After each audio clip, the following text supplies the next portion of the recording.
நீங்க வாழைப்பூ கூட்டு எப்படி செய்வீங்கன்னு மறக்காம கமெண்ட் பாக்ஸ்ல சொல்லுங்க. ஓகே வாங்க இன்னைக்கு என்ன மினி விலாக்னு பார்க்கலாம். ஹாய் ஃப்ரெண்ட்ஸ், வணக்கம், welcome back to my channel. நாங்க இருக்கிறது ஆப்பிரிக்கா, உகாண்டா. இன்னைக்கு வாழைப்பூ கூட்டு எப்படி செய்யறதுன்னு பார்க்கலாம் வாங்க. ஃபர்ஸ்ட் வாழைப்பூவை அஞ்சுக்கணும். அதுல கருப்பு கலர்ல ஒரு நரம்பு மாதிரி இருக்கும், அப்புறம் தாழ் மாதிரி ஒன்று இருக்கும். அது ரெண்டையும் எடுத்துட்டு பொடியா நறுக்கிக்கோங்க.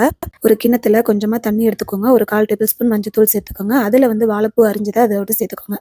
அப்பதான் வாழைப்பூ கருக்காம இருக்கும். தயிர் கூட நீங்க சேர்த்துக்கலாம். ஒரு கைப்பிடி அளவு பாசிப்பருப்பை 2-3 தடவை நல்லா வாஷ் பண்ணிக்கலாம். ஒரு குக்கர் எடுத்துக்கோங்க. அதுல வாழைப்பூ சேர்த்துக்கோங்க. அதுக்கப்புறம் ஒரு கைப்பிடி அளவு பாசிப்பருப்பு, வெங்காயம், தக்காளி, பச்சை மிளகா, காரத்துக்கு தகுந்த மாதிரி 1 டேபிள் ஸ்பூன் மிளகாத்தூள், 1 டேபிள் ஸ்பூன் மல்லித்தூள், 1/4 டேபிள் ஸ்பூன் மஞ்சத்தூள், கொஞ்சமா உப்பு எல்லாத்தையும் சேர்த்து ப்ரெஷர் குக்கர்ல வச்சிருங்க. ஒரு 3 விசில் வந்தா போதும்.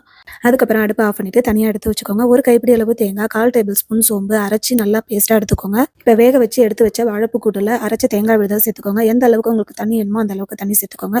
நல்லா கொதி வந்ததுக்கப்புறம் கொத்தமல்லி தலையை தூவிட்டு அடுப்பை ஆஃப் பண்ணிடுங்க. சூப்பரான வாழைப்பூ கூட்டு ரெடி ஆயிடுச்சுங்க. அவ்வளோதான் ஃப்ரெண்ட்ஸ். வீடியோ பிடிச்சா வீடியோ லைக் பண்ணிட்டு சேனலை சப்ஸ்கிரைப் பண்ணிக்கோங்க.